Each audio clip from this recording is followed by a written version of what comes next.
She came to the door with the biggest smile. She pulled me in for a hug in front of everyone. Then she leaned close and said 4 words, "Act normal tonight. Please."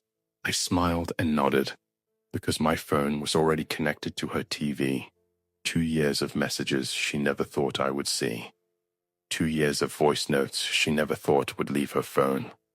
Tonight was the last night of all of it. If you have not watched part 1 yet, go back now. What happens next only makes sense once you know what she did first. After everything came out, I made one decision. No arguments, no begging. I opened my phone and started saving everything. Screenshots, voice notes, group chat messages, every single one. Then I sat across from Jake. You do not get to stand in the middle anymore. Either you are my husband or you are your mother's messenger. He looked down, then he looked back up at me. I should have protected you. Yes, you should have. That was the night everything changed. By Thanksgiving, I had 2 years of proof in one folder. She called Jake 3 days before and said, "Bring Sarah. We need to act normal in front of everyone. Not we need to fix this. Not I owe her an apology. Act normal." I read that message twice. Then I made a plan. The house looked perfect. Candles, polished silverware, family photos on every wall. She met me at the door with a big hug. Then she leaned close again. "Act normal tonight. Please." I smiled. Of course. Dinner started well. Then the comments came. Still working those long hours. Sarah, Jake always wanted a peaceful home. Marriage is hard when one person does not understand family values. Jake took my hand under the table. Then he looked straight at her. "Mom, stop." The table went still. She smiled. "Do not be so sensitive. I am only joking." I set down my fork. It was time. After dinner, everyone moved to the living room. She sat in the center of the couch, the same spot, every single holiday, center of everything. I stood up. Before dessert, I want to show everyone something. Her smile disappeared. I walked to the TV. I connected my phone. Jake stood beside me. I pressed play. Her own voice came through the speakers. "She is not good enough for my son." The room went still.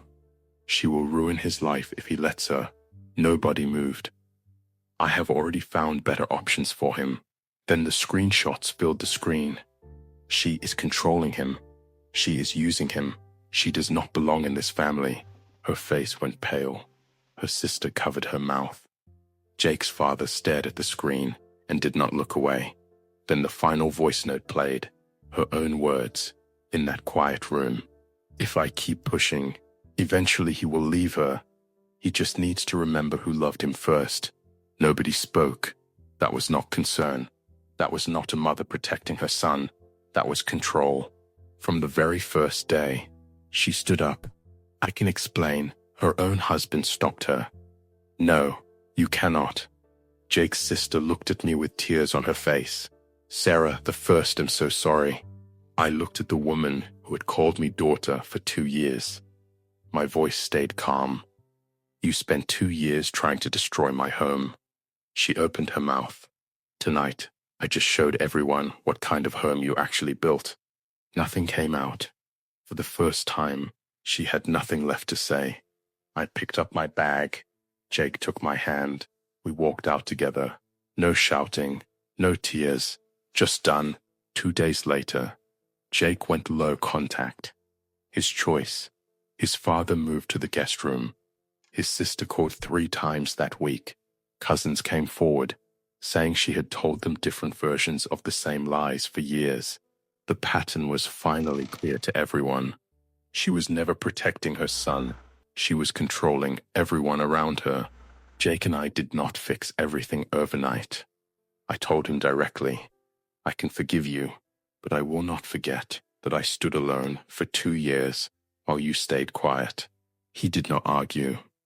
He started therapy. We started rebuilding, one honest conversation at a time. And I learned one thing. I will never forget. A marriage can survive a cruel mother-in-law. It cannot survive a husband who refuses to choose his wife. Jake chose late, but he chose. Karma is not always loud. Sometimes it is just a living room and a television screen and the truth playing on its own. My kindness was never weakness. My silence was never permission, and her cruelty was never love. She thought she was protecting her son. All she did was show him the kind of person he never wanted to stay loyal to. Karma came to Thanksgiving dinner, pressed play, and let her speak for herself. If your family ever tried to destroy your relationship from the inside, drop a comment and tell me what happened. I read every single one. Subscribe and turn on notifications. I will see you in the next one.